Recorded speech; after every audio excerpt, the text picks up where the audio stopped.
guys, and welcome back to another edition of the Rudy G Bets Inside the Lions podcast.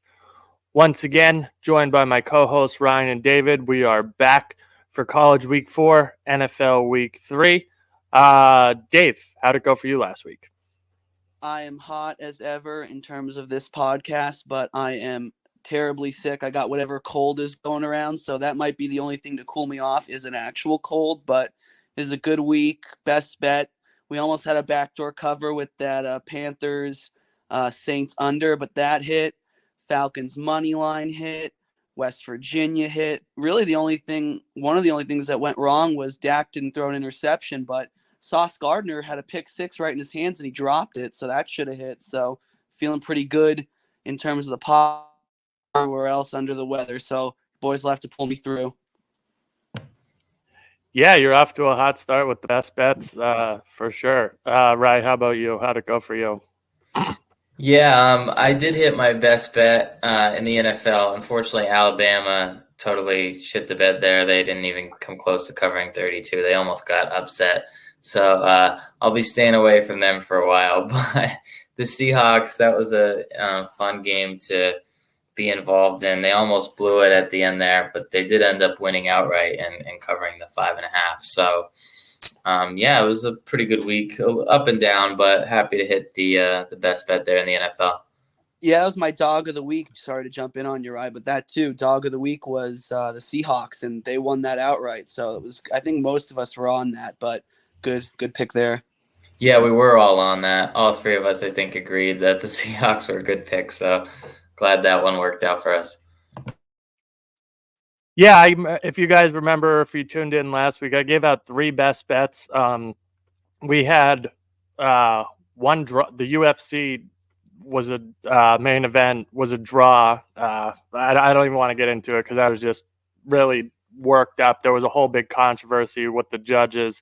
If you're not a UFC person, you could look into it. If you are a UFC person, you know what I'm talking about. Really frustrated to get a push on that one, but Missouri, outright winner, 5.5 point dogs. It didn't matter what line you got. I think it dropped down to maybe 3 or 3.5 on kickoff. And Missouri won that 61-yard walk-off field goal. So that was a winner. And then Panthers was either a push, or if you listened to the show and tuned in when I did and got the 3.5 with Carolina, then you were a winner. So 2 wins, no losses, and a push for me. Pretty happy. So let's see what we got this week. So obviously we got some big college football storylines. We are finally getting into those hotly contested ranked matchups. Last week, first we'll just get right into this one. I'm curious to see where your guys' heads are at. Colorado last week. I said to take Colorado State. Potential look-ahead spot for Colorado with their their Pac-12 opponents back-to-back with Oregon on Saturday and then USC the following Saturday. And, yeah, they pretty much laid an egg. They had a great come-from-behind win, but not when you're 23.5-point favorites. I don't think that's how they drew that one up. But, yeah, we got a lot of ranked matchups this week, and I'm excited to get into them for you guys. So, with that, we'll start right back out with those Colorado Buffaloes, and I'm looking to go against them once again. They were good to me last week. I got 2 bets against them this week. I like the Oregon team total over 45. I think Oregon should get to 50, maybe even a little bit higher. Oregon has been really laying the woodwork on teams. Colorado's defense is atrocious. Another thing that I think, if Colorado struggles at all on offense in the passing game, this team doesn't run the ball well, and they have not faced like good caliber defenses. So far, they're 130th in the nation in rushing yards at only like 50 or 60 a game. So if they fall behind, I think they're going to have a hard time. And I could easily see Oregon covering the 21 and Oregon's team total over 45. I think both of those are the way to play that game this week. So how about you guys? Yeah, with that Colorado pick too, obviously they're going to be without Travis Hunter, who is more of a factor on the defensive side of the ball to your Oregon team total, Rudy, but he also does play some offense. He's a target for their quarterback. So that's going to be, I mean, he's, if not their most impactful player, one of them, he's not going to play. If they do it this week, like, I don't expect them to win, but I mean, if they look competitive, I might have to shy away from Colorado and be like, there's something going on, but I certainly lean college this week. I took them last year in this matchup when the spread was a lot higher and it worked out. Notre Dame, Ohio State. Ben, Notre Dame is getting 3 points. Give me the points with Notre Dame. I think this is a game they can win outright. But if you're going to give me the field goal cushion on that, Ohio State, they've won their first 3 games, but they're kind of in transition at quarterback. And Notre Dame's bringing in Sam Hartman from Wake Forest, and their offenses look great. So I know Notre Dame has a tendency to let you down in these big spots, but they covered against Ohio State on the road last year. Give me 3 points at home this year. So I like Notre Dame. Yeah, that was a game that I had circled. I haven't bet anything yet, but I'm kind of sharing similar thoughts that you have with Notre Dame. Yeah, I looked at that one too, but just going back to Colorado real quick, has a 10-19 team ever had a bigger spread than this game here? 21 points between the 10th ranked team and the 19th ranked team. That's a huge spread for 2 teams inside, the top 25 there. But anyways, one of the picks. So the first 2 or 3 weeks here, I've kind of been reading the lines of college football since I don't know as much about it. And we've hit on the past 2 weeks, we hit on Baylor, and then last week we hit on Missouri. So just kind of reading some lines here. I found another one this week, going to try to do the same thing. Cincinnati playing Oklahoma at home. I like Cincinnati plus 14.5. They had a disappointing overtime loss. Now, Cincinnati did. They had a disappointing overtime loss last week as 14-point favorites, but they outgained Miami, Ohio in yards, time of possession, first downs. And Oklahoma's had kind of 3 cupcake games to start the season. I do think they will obviously win this game, but 14.5 seems like a little too much. All the bets are on Oklahoma. So give me the home dog here in Cincinnati plus 14.5. All right, that's not a game that I had circled, but maybe something that I'll look into. Trying to think. I have a couple college, so I'm trying to disperse of them wisely here. I'll go with Louisville here, minus 14 against Boston College. I think Louisville probably rolls Boston College here. Boston College last week, for those of you that don't know, had their red bandana game. They gave a really spirited effort versus Florida State. Florida State was very close to being upset as 30-point favorites there. The red bandana game was to honor alumni that passed in 9/11 or were affected by 9/11, something along those lines. And they gave Florida State really all they could handle there. But now Louisville lost to Boston College last year. And after that big emotional game for Boston College, now they go to Louisville. Louisville won to get that win back from last year. I think Louisville kind of destroys Boston College here. I have a feeling they're going to show up pretty flat to the party here. So give me the Louisville Cards minus the 2 touchdowns. I looked at that one as well, Rue, and I do like your thoughts there on Louisville. I think Boston College played their hearts out last week, and it might be a little flat in that spot. So I do like where you're going with that one. I'll give one more college play. It's kind of one that I'm on the fence about right now, but I'm just going to mention it anyway. Speaking of Florida State, another line that didn't really make much sense to me is Clemson plus 2.5 at home. Since their disappointing loss in week 1, Clemson has looked a lot better. They haven't really played anyone since Duke, but they did shellac. I think it was FAU last week, and I forget who week 2. But, Florida State, I don't know. Are we sold on them yet? It's hard to tell. They played a close game with LSU until the second half and then really had a disappointing game against Boston College. Could be a good bounce back spot, but could also be a spot where Clemson upsets them. So if just looking real quick, I think I might take Clemson there. Probably just on the money line. Yeah, that was another game that I had circled to look into a little bit more with Clemson and FSU, and I share similar opinions, kind of like Dave with Ohio State and Notre Dame. Hasn't made my card yet, but something I'll look into a little bit more as the week progresses. And the last one I'll give you guys for college is UTSA at Tennessee plus 11 for the first half. I like this bet because Tennessee last week, they lost to Florida in the swamp, where now they have dropped all 10 of their last 10 meetings in Florida, despite them being 6-point road chalk. And Tennessee next week, I think what I'm envisioning here is that Tennessee, after losing that type of game, big game for them, I think there's a little bit of an emotional letdown and they show up flat. Maybe they pick it up in the second half, kind of like what Alabama did last week with South Florida. After they lost to Texas, they don't show up the next week. Maybe Tennessee figures it out in the second half and they pull away. But I'd rather take the first half, where I think Tennessee is going to be still maybe struggling to get out of the gates. And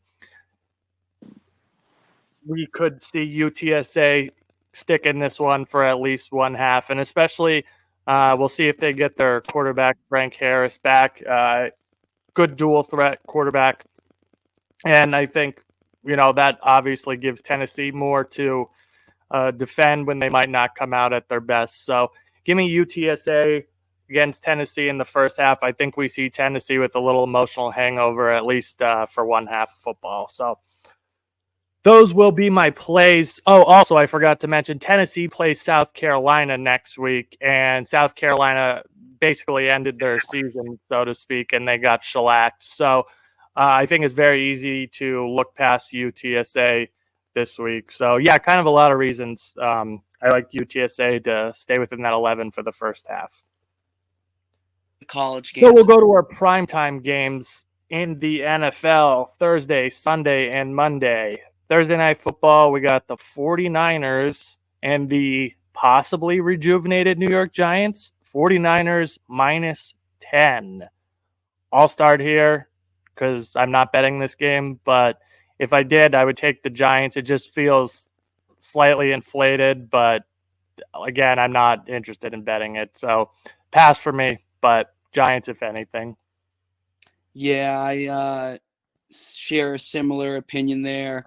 I'm not going to take it because the number is pretty large, but I kind of equate this to how the Giants looked against Dallas. It's like a similar defense in San Francisco, so that's what's scaring me away from this game. You could have another huge blowout, but again, we talk about it all the time. That's a hard number to cover in the NFL. They're all professionals, so staying away. Yeah, this one is a another stay away. Just to reiterate what you guys have already said. I don't really have an opinion on the 49ers. I think they're kind of overvalued, and the Rams kind of backdoored that one last week. But the Giants, great comeback and all. But like I said, that's a tough spot to put them in on a Thursday night on the road there. So really don't know what to think about this one. The line's set probably right where it should be. Then the next one we got is Dave Steelers visiting the Raiders. And Ryan will actually be in Vegas, but he will not be at the game. So Ryan will be able to kind of absorb the Raiders vibe. Maybe we could get an inside scoop for you guys before we get kickoff on Sunday night. But the Raiders, 2.5-point home favorites. Honestly, I haven't bet this game, but I would go with the Steelers catching points. I'm a little confused by the line, to be honest with you, because the Steelers' offense has looked borderline terrible through the first 2 weeks. Their defense has looked great, and the Raiders can't run the ball. and Devontae Adams seems to be the only guy getting targets. So I'm a little confused as to why the Raiders are essentially laying a field goal here. I don't know. I think the value is with the Steelers, but it's probably a stay away from me. If anything, I would probably use the Steelers in a teaser because total's only 43. I could see it staying under. Both offenses are struggling right now, and I think Steelers defense has a definite advantage in this one. So we'll see. I don't know. I would use the Steelers in a teaser and maybe look at the under, but no official plays as of now. I think that's a perfect strategy with it. You mentioned the teaser, Rudy, because I think this is pretty much a must-win spot for the Steelers. You look at how they've started the season playing; they haven't looked great, so you gotta, take advantage of teams you're supposed to beat. The only wonky thing I know as a Steelers fan, you guys might find this funny: last 4 games in Oakland / well, this will be their first game in Las Vegas, but true road games against the Raiders, they're 0-4, going back to 2006. So they've lost in 2018, 2013, 2012, and 2006. Weird games. I remember pretty much all of them. So wonky stuff can happen when they go on the road against that team. Some fan scars, but I like the teaser just to give you a little bit of cushion past maybe a little bit more than a field goal there. Right. What do you think? Yeah. I don't really know what to do with this game either. It is a little weird that the line is set like that, but the Steelers had kind of an unimpressive win. Neither offense obviously looked good in that game. Just some sloppy play really on both sides of the ball. But yeah, if I had to go with the spot here, I'd probably do a same game teaser, and I would take the Steelers up to, I guess, plus 8.5. And then what's the over-under? I'd probably bump that up. 43.5. Yeah, I'd take that up to maybe 49.5. So I do that same game teaser. I think the offenses are struggling on both teams, and it should be a close, low-scoring game. So that's something I'd take if I had to bet that one.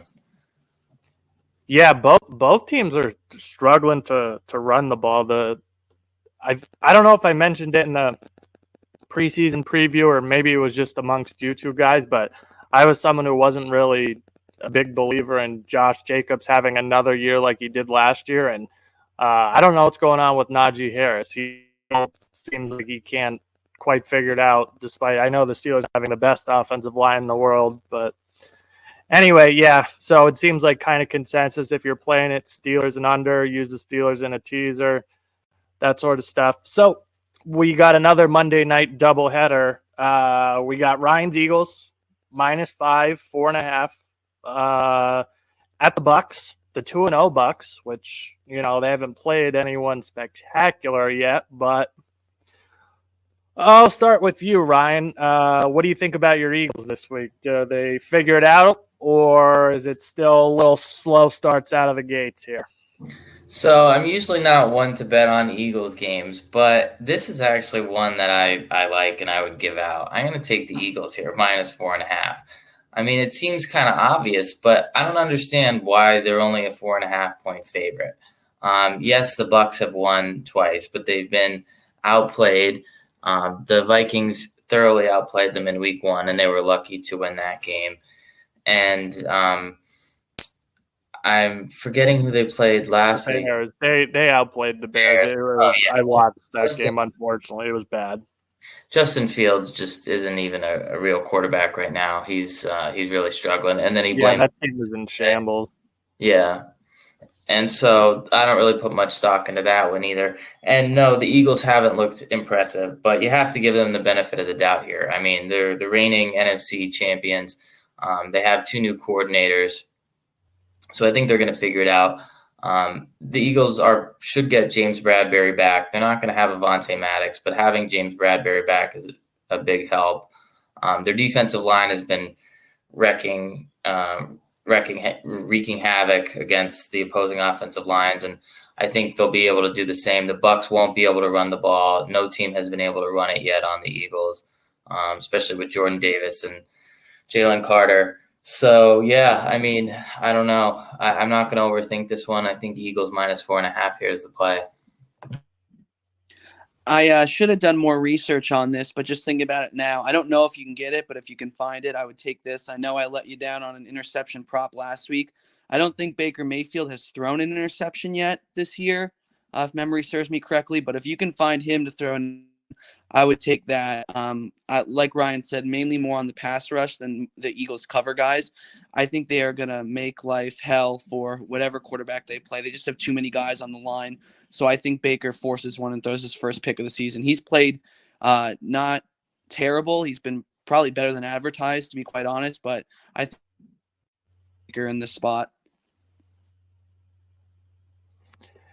Yeah, if I'm playing, I'm laying, and I don't know that I'm going to play. So I would say probably Eagles or pass. I would also consider, I don't know what it is, but the Bucs team total under. I don't hate that look at a Baker interception like Dave touched upon. The Bucs just, like Ryan said, the Bucs, in my opinion, I've watched a lot of both of those Bucs games, if you could believe it or not, but it just, I'm waiting for the other foot to drop, so to speak, with this Buccaneers team. And while the Eagles have, had their second, I would say that actually they've come out strong in both games and then kind of fell off a cliff in the second halves of games. So we'll see. But if I'm playing, I'm laying with the Eagles or taking the Bucs team total under, Baker interception, something along those lines if I decide to get involved. So then the last one, this has potential to be an awful game if Joe Burrow doesn't play. Right now, I don't even think you could do anything with this. I guess, if you think Burrow's going to play, you could consider the Bengals. If you don't think he's going to play, then, wait for the line to go up and get the Rams at more than +2. I don't have a whole hell of a lot to say here because I think the handicap is pretty Joe Burrow centric, so to speak. I don't know. The Bengals look lost. The Rams look better than I expected. Yeah, it's a tough one without knowing, one, how hurt Burrow is, and two, if he's even going to play. So this will just be a complete stay away for me. Have absolutely no opinion without knowing the status of Joe Burrow. So yeah, I agree. Anything until we know if he's playing or not. I'll just mention from a football perspective and the way the AFC looks to shape out, if Burrow does end up playing, this is a must-win spot for the Bengals. I don't know what that says about how you would bet it if you found out he was going to play, but you can't start 0-3 in this AFC with the teams we think are going to be good, be there at the end of the season, and have too high of hopes, especially not winning the division, but then you're fighting really hard for a wild card spot. So their backs are against the wall. I know they started slow the past couple years, but 0-3 is a whole different story. I don't think you dig yourself out of. Yeah, that would be really disappointing for them. And I agree. I think it would be very hard to get back to the playoffs and even the AFC Championship game if they drop this one. It's going to depend on Burrow, like Rudy said. The Rams have had some surprising games so far with Puka Nacua. Such a weird name for a wide receiver, but or really any football player. But he's been really good so far. And Cam Akers, I saw, was just traded, so he's going to Minnesota. And I guess the backfield belongs to Kyron Williams, who put up 28 fantasy points against me last week. But anyways, we'll move on. Yeah, I got him for exactly $0 on the waiver wire in my league that you were both part of. Not sure how that happened, but I guess everyone was sleeping on the job because I swooped in and got him no problem. It's only a 10-team league. I got better players. Well, wait, I have a bone to pick about our league, not to get us completely off the rails, but I'm so excited to go spend a lot of fab on Jerome Ford, and I know that they signed Kareem Hunt. We won't get into the fantasy implications, but I look, and our waivers in that league run Tuesday morning. I mean, that's, I guess, bad playing by me, not knowing when the waiver is going to run, but someone got Jerome Ford in our league for like 15 out of their 100 fab. A total realized they ran on Tuesday, so that was a funny aside, but we'll move on. Yeah, Jerome Ford, fantasy superstar of the week. But yeah, we will get into our actual plays because it didn't seem like anyone was loving anything other than the Ryan with those Eagles. But, I'll be the first to tell you guys, this is a tough week. There's, half the games, a team is laying at least 6 points. The Eagles are close to laying 6 points. It's tough sledding. But I'm going to start out with one here, and I'm going to take the Colts plus 7.5 against the Ravens. So there's a couple reasons why. I texted the guys earlier. I was, finalizing what I wanted to share on the show, and I said, I'm going to have to get in the mud this week, boys. You got to make some ugly picks because I have no interest in laying those big numbers. But there are some reasons, I think, to be optimistic about the Colts. Number one, the Colts have actually been a little bit better than you might think this year. Last week, you see C.J. Stroud had 390 passing yards, but he had almost 200 in the fourth quarter alone. I forget what it was, 150 something crazy like that. And the Colts were winning, 31-10, and the Texans made it at least sort of respectable where they lost 31-20. And then in week 1, the Colts lost to the Jaguars. Yeah, but the Colts had a chance there at the end to make it a little bit closer. Who knows? Get the onside kick, things happen. And Trevor Lawrence only threw for 240 yards in that game. Now you have Baltimore, who I don't think has, in week 1 against Houston, I know it was 25-9, but the Ravens, that score's a little misleading. The Texans were kind of in that game, and the Ravens pulled away a little bit late. Then last week, they beat the Bengals. I'm not sure what to make of the Bengals right now, but it is a good division win for them. And now they're playing the Colts, but next week, the Ravens have to play the Browns in a divisional matchup. So I think there's definitely a look-ahead spot live here. The Ravens, and I don't think their offense has been overly impressive. The Colts have been doing a good job here. I think they keep this within the 7.5 points. So give me the Colts. I'm not sure they could get there outright, but I think they're going to keep this one close. I don't care if it's Minshew or Richardson for the record. I don't think it makes too much of a difference at this point in the season. So give me the Colts. Yeah, I'll jump back in on the NFL. I agree with Rudy. I think you got to kind of really go digging for some of these larger spreads here. I have, let's call it 2.5 plays for the NFL before our best bet. I'll give you the half in my mind first. If Brandon Ayuk does not play, so I'm not betting this if Ayuk plays, but if Brandon Ayuk does not play, give me George Kittle anytime touchdown plus 180. He has not scored yet this year. He's not been very involved, but the 49ers have had all their kind of seems like he's towards the bottom of that pecking order when everyone's in there. But if Ayuk doesn't play, they're playing a bad Giants defense. I like Kittle to get in the end zone again if Ayuk does not play. So I'll start there in the NFL.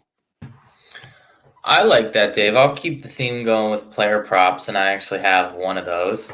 Give me Jahmyr Gibbs, anytime touchdown scorer. It is a little juicy. It's minus 140 on DraftKings. That's the most juice I would pay for it. MGM doesn't have the prop out yet. I try to get shop around, folks. What's that? I said shop around, folks. Shop around. Maybe it's better on FanDuel. I only looked at MGM and DraftKings. But anyways, David Montgomery is hurt, so he's not going to be playing. He saw 9 targets last week, Jahmyr Gibbs, so he's involved in the passing game. Amon-Ra St. Brown might not play. And the Falcons' defense is not what it appears to be. They've played the Panthers so far, who are an inept offense right now. And they played okay against the Packers, but, I just don't trust them. And I think the Lions are going to put up a lot of points. I think Gibbs is going to be involved now that he's got the backfield pretty much to himself. So he's going to score a touchdown. Mark it down. All right, Jahmyr Gibbs, anytime touchdown for Ryan. This one is another one that's pretty disgusting. and a lot of people are going to be looking at me like, what the hell? But I have to side with the Texans here, plus 9.5 against the Jaguars. There's a lot of reasons for the Jaguars that I don't think is going to equate to a big point spread cover. I'm sure they'll probably win this game, but last year against Houston and Jacksonville, arguably was better last year than they are this year, at least to start the season. And Houston's arguably worse.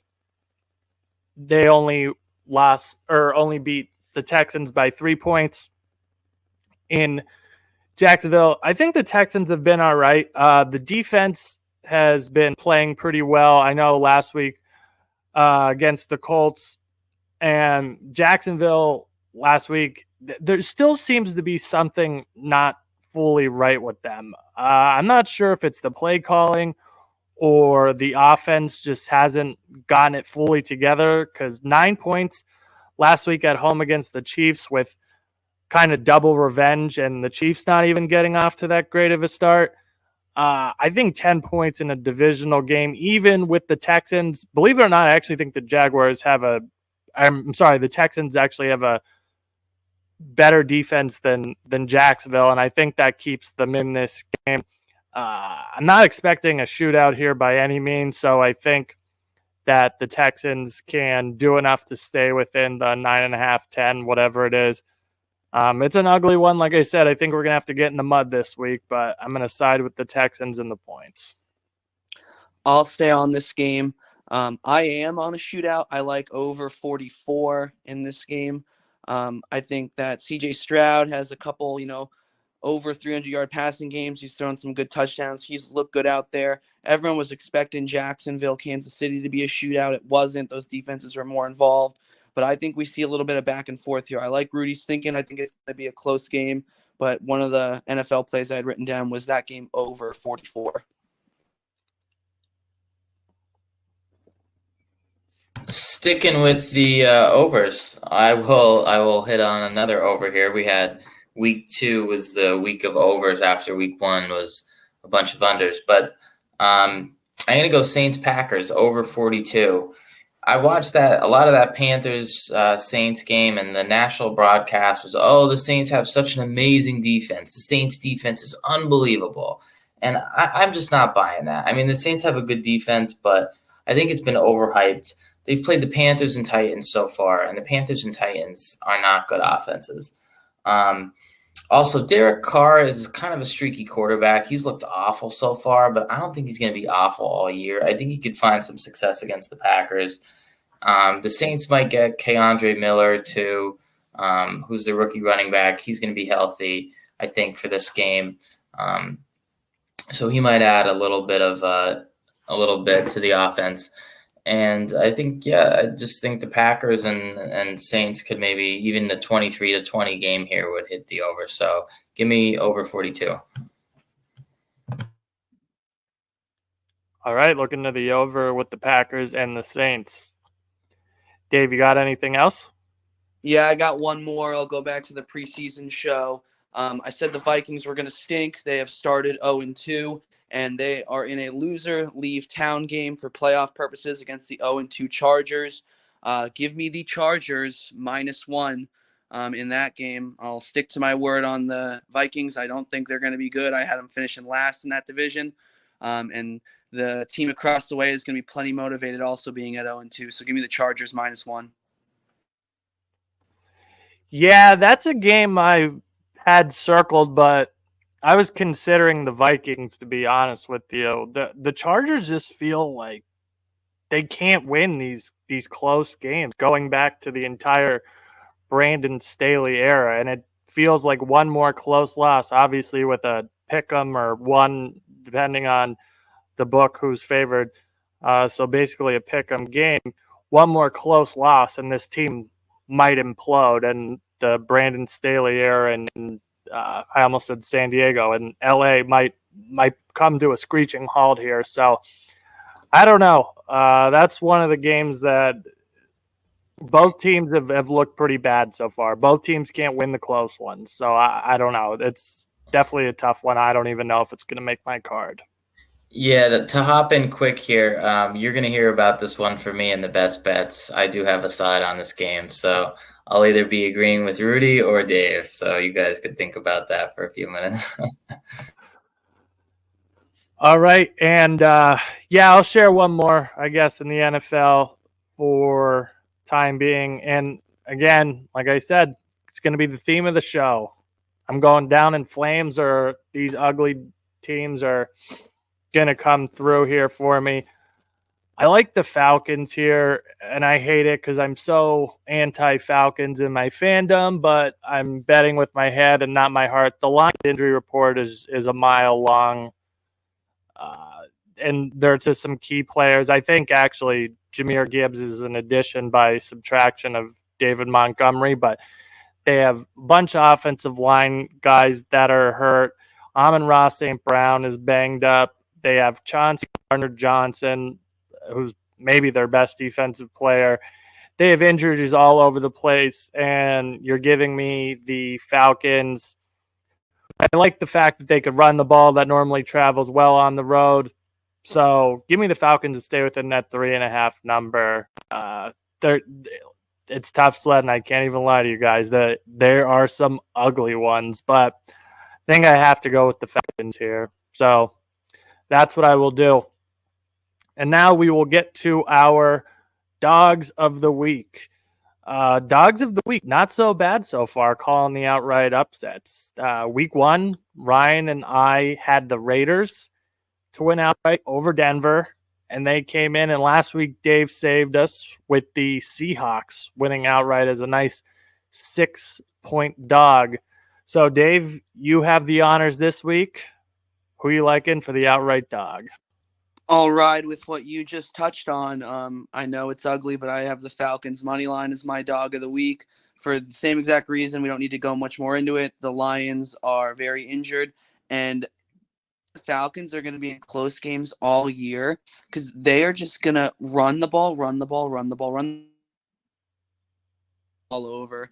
So they're not going to go undefeated. They haven't looked shockingly amazing, but they're going to be able to be in close games. I like them to beat an injured Lions team. Falcons. I'll give out a different one here. It's a public dog, and you know what they say about public dogs, but I'm going to go with the Titans here. I think it's plus 145 on the money line. And the Browns just don't have great vibes right now. Deshaun Watson does not look like he's ever going to return to his Texans past self. He just looks like a broken quarterback. Push the ref a little bit there, just turn the ball over, sloppy play. Now they had Nick Chubb get hurt. The Titans aren't an impressive team whatsoever, but they were able to beat the Chargers, which I did not think was going to happen. So there's not a whole lot of good underdog picks this week. I don't really love this, but I'm going to give it a shot. All right. Ryan go with the Titans. Dave go with the Falcons. And this one is the most disgusting of all. But I think there's a real good shot that they win this game. And I'm going with the Panthers, plus 215 at the Seahawks.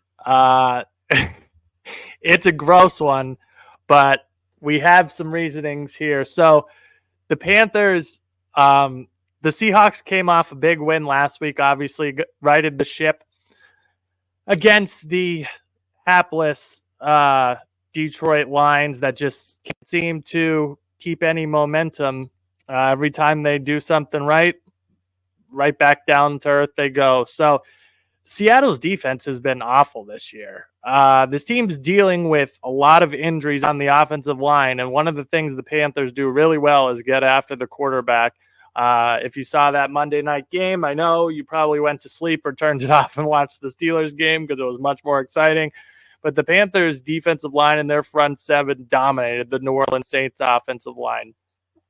Frankie Louvu, Derek Brown, Brian Burns, those guys were in the backfield all day long. I think they had 4 or 5 sacks last week. And the Seahawks could potentially be without both starting tackles and I believe one of their guards. Seattle also having a hard time stopping the run, stopping the pass. If there's a week that Carolina gets it right, I think this could be the week where they muck it up and Seattle has a hard time pulling away here. Also, Seattle plays Monday Night Football next week, and Carolina has just the Vikings, so there's nothing for Carolina to be looking ahead at. I wouldn't be surprised if you look up and Carolina wins this game. This is not a biased pick at all because I genuinely feel like this is a pretty decent spot for Carolina. Seahawks off a big win, going home. Pete Carroll has also not been very good as a home favorite. So I think Carolina could make some small adjustments here against a bad Seahawks defense, a bad Seahawks offensive line.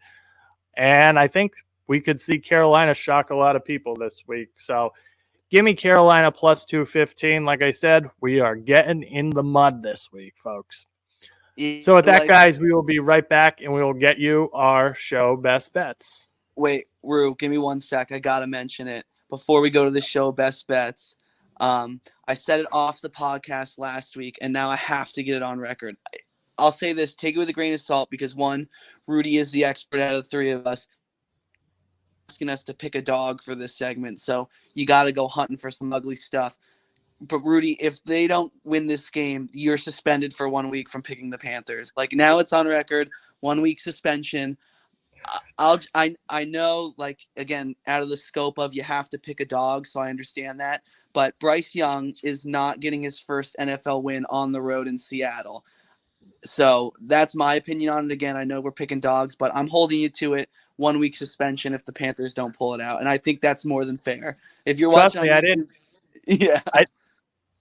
All right. On YouTube, I mean, we're both, Dave and I both just rolled our eyes. That game, the Panthers should not have even pushed. I mean, they got thoroughly beaten down, and they had a garbage time touchdown and a 2-point conversion just to push. So I'd be happy with the push and just move on, because until I see any life from the Panthers, I'm staying far away from them. All right, well, I have a feeling that this is the week that they could take advantage of some fortuitous matchups that I think they have in their favor. So we'll see what happens. But yeah, if Carolina wins outright, then I'm going to pick them every week for the rest of the season. No, I'm just kidding. But if they win outright, you guys have to say, what a pick. Can't believe you said that on record. So, all right, guys, like I said, in the mud we go. We'll be right back with our show best bets. You have been listening to Season 3 of the Rudy G Bets Inside the Lines podcast. We'll be right back after this with our show best bets.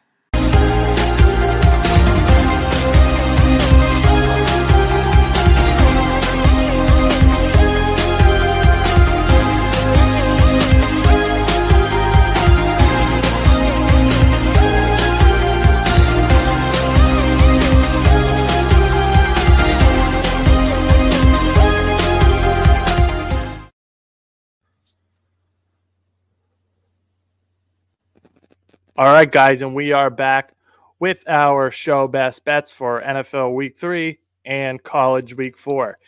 Dave, the iron is hot right now for you. Undefeated in the best bets. Nice 2-0.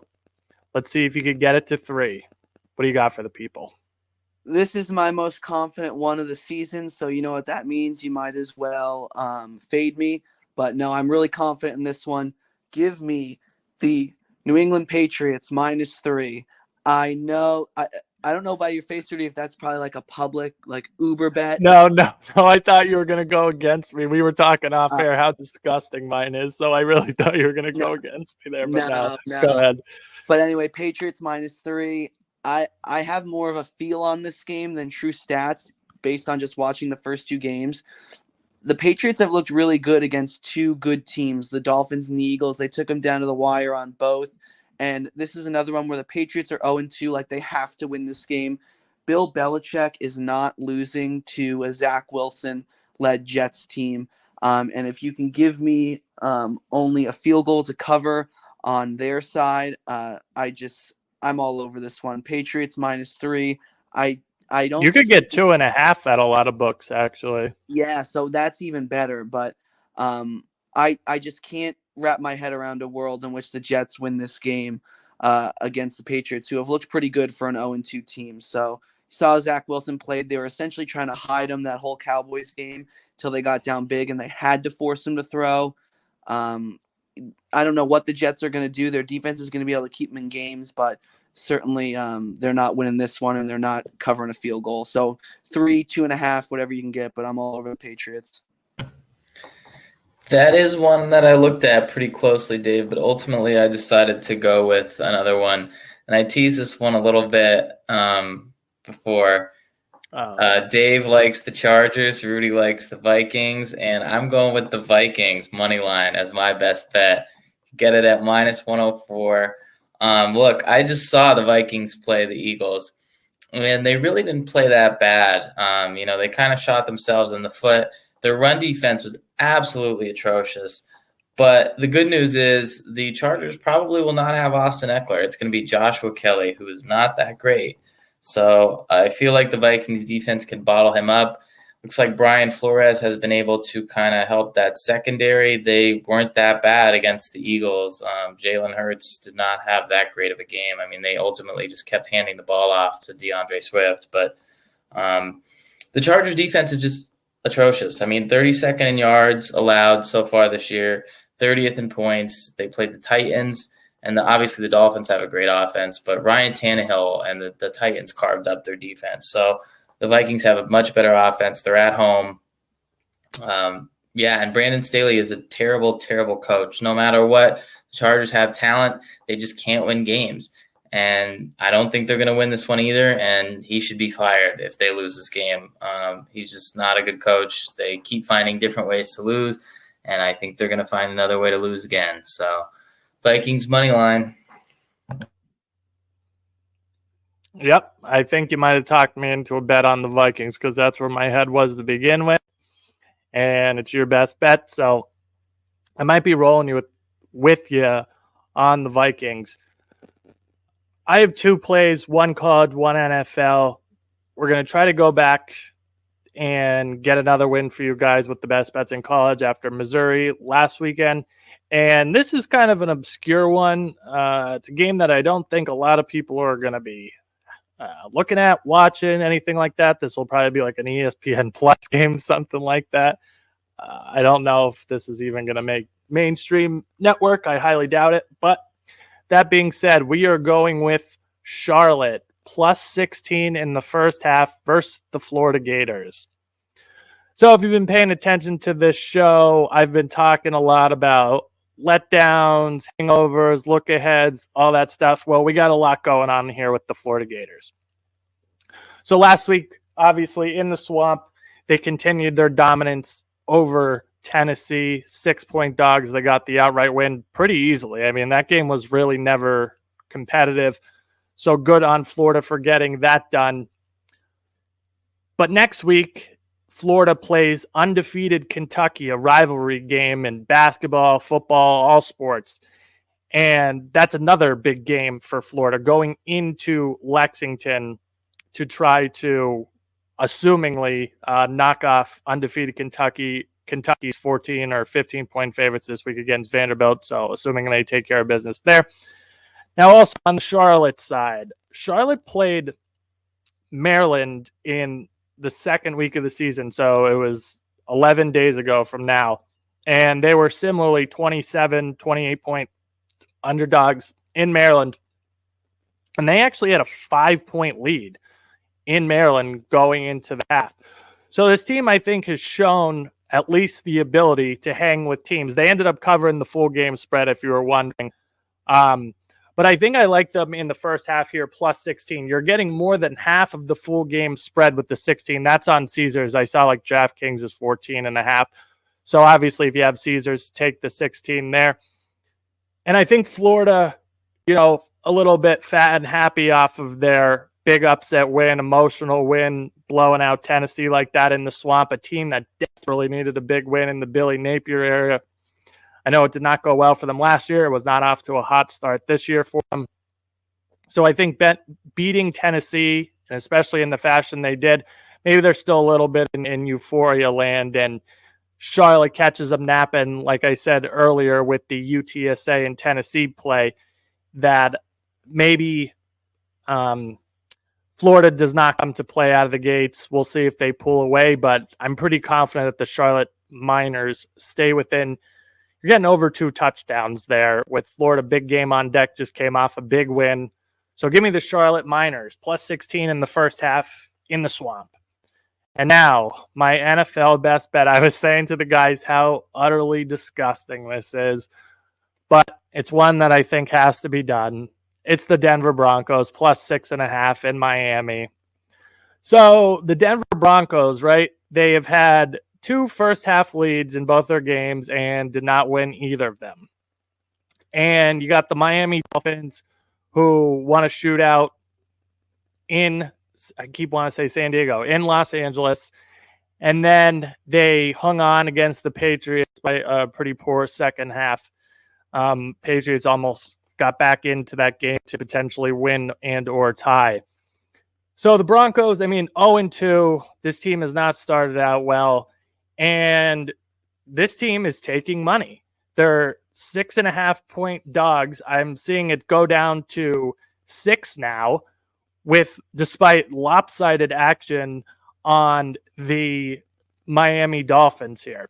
Miami next week goes to play Bills in Buffalo, the team that ended their season last year. I think the fact that this line is going down, it's only 6 points, 6.5, 6 points, but it seems like it's ticking down here, just like I said, despite the lopsided action on the Miami Dolphins from a ticket perspective. This is, in my opinion, a good buy low spot for Denver here. You're getting Denver at their worst, Miami at probably the best. Some people think they're, one of the 3 best teams, maybe even a little bit better. So I think this is a good time for Denver. Denver doesn't have any opponent of note on deck, and Miami has to go to Buffalo, like I said, that ended their season. I think this is the week we see the Broncos put it together. The Broncos offense has actually been pretty good, shockingly, this year. They're putting drives together, scoring points, but especially last week in that shocking defeat to the Commanders after that big lead. So if the Broncos put together 4 quarters, I think they stay in this game, no problem with their offense. And Miami's defense also, they have had a tough time so far. They have deficiencies. The secondary, I don't think is great. They don't have a pass rush, which I think will benefit Russell Wilson in that offense. The run defense is shaky. This one, ballsy move. I'm calling the Broncos outright win. Take the points, obviously. I think the Broncos go into Miami, win this game. It just seems like a good storm for the Broncos. Everyone's counting them out. Miami, I don't think people could be higher on. And Miami, like I said, also has to go to Buffalo next week, the team that ended their season in the division. That could really end up having huge, huge implications. So Miami gets caught peeping ahead, maybe a little bit overvalued.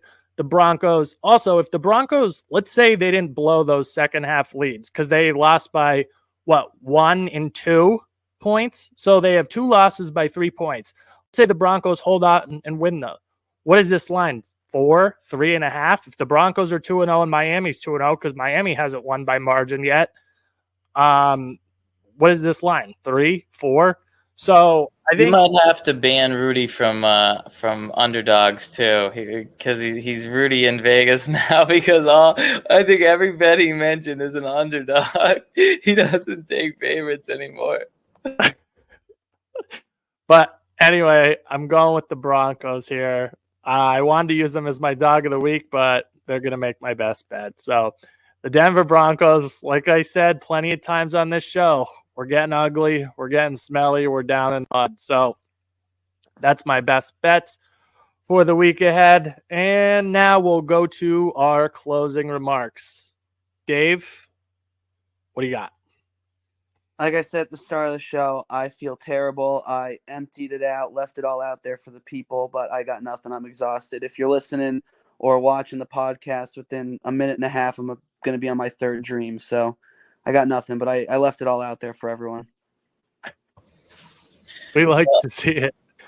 I wish you well, Dave. I'm sorry you're feeling under the weather. But, yeah, I don't really have too much there. My closing remark was just busting Rudy on his all underdog picks recently. That's a Kelly in Vegas strategy. But, yeah, let's hope some more best bets hit this week, and just looking forward to another week of football. Yeah, a lot of talk this week in the NFL. So obviously, if you guys have learned my tendencies over the years, I try to not lay those points in NFL or college if I could make a case for the underdog. So we'll see how it goes. I don't think anyone loved this board, at least not in the NFL. So when in doubt, let's try to spice it up, make some cases for underdogs, and see how it goes. So that, guys, Rudy, Ryan, and David signing off for this week's episode. Good luck. And also, if you are in a survivor pool, my 2 cents this week is tread lightly, because some of these big favorites are going to fuck this up. There's no way all these teams are winning outright. So might be a good week to sprinkle some dog money lines on your bets. And survivor, like I said, tread carefully. So that's my 2 cents for the week. Good luck, guys, and take care.